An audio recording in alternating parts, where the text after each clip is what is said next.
سلام دوستان، تخم مرغ‌های رنگی خوشگل دارم برای سفره 7 سینتون و ایده های جالب. این تخم مرغ‌ها برچسبی هستند و میتونین از برچسب‌های مختلف استفاده کنین.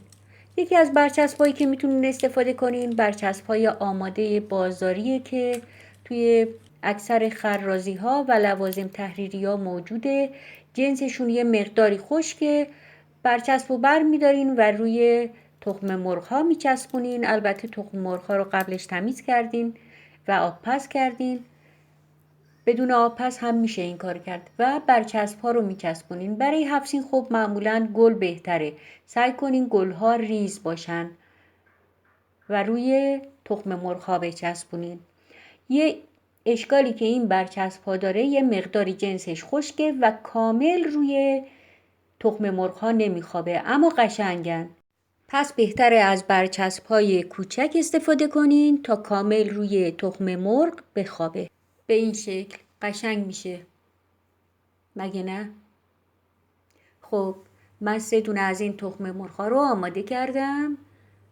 خیلی قشنگه و تمیز در میاد، ریخت و پاش نداره، خیلی راحته. میتونین از سفره‌های یک بار مصرف استفاده کنین با طرح‌های قشنگ. ببینین من یه تیکه از این سفره رو قیچی کردم، گل‌های کوچولو داره. حتی گل‌های روی این قوری رو میتونم استفاده کنم و گل‌های روی فنجون‌ها رو دورشون رو قیچی کنم و بچسبونم روی تخم مرغ‌ها. خیلی راحته و کار تمیزی در میاد. به جای اینکه با رنگ این کار رو انجام بدیم، با این سفره‌های یک بار مصرف هم میشه این کار رو کرد. از یه مقدار چسب مایع استفاده کردم، روی تخم مرغ مالیدم و برچسب و یا همون تکه سفره رو روی اون چسبوندم. ببینین چی گل قشنگیه؟ میتونین از گل‌های یک جور استفاده کنین و توی سفره 7 سینتون بذارین، یا اینکه متنوع باشه. سفره بخرین که گل‌های کوچک متنوع داشته باشه یا هر طرح دیگه‌ای که خواستین. از سفره‌های کاغذی هم میتونین استفاده کنین. خیلی قشنگ میشه، میبینین؟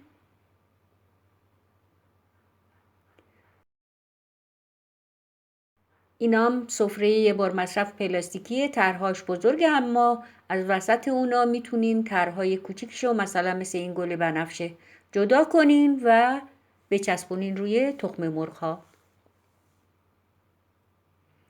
خب پس اینم از سفره یک بار مصرف که خیلی طرح زیبا و در عین حال کار تمیزی از کار در میاد. نوع دیگه استفاده از برچسب‌های کاغذی و نرمه.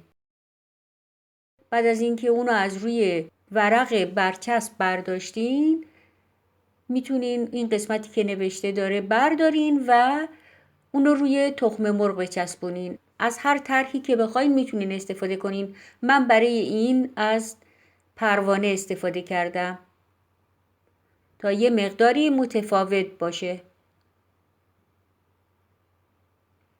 اینو میتونین دور طرحتون رو قیچی کنین، ولی اون برچسب قبلی رو نمیتونین این کارو بکنین چون چسبش ازش جدا میشه، اون برچسبایی که خشکه. ببینین اینم قشنگ میشه و باز این هم یک کار تمیز و خوبه و خیلی راحت، دقیقه 90 راحت میتونین این کارو انجام بدین. غیر از اینها برچسب‌ها، شما میتونین از دستمال سفره‌های کاغذی که طرح داره روش استفاده کنین و دور طرح رو در بیارین و اونو باز با چسب مایع روی تخم مرغ بچسبونین. دستمال‌های سفره کاغذی خیلی قشنگی تو بازار هست. سعی کنین البته طرحتون کوچیک باشه تا بتونین راحت روی کار پیاده کنین.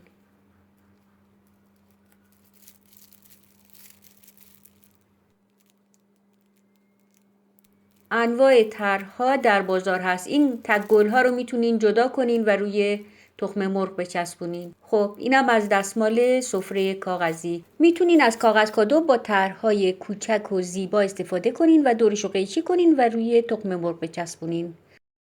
سین سلامتی پایه سفره 7 سینتون. عیدتون مبارک.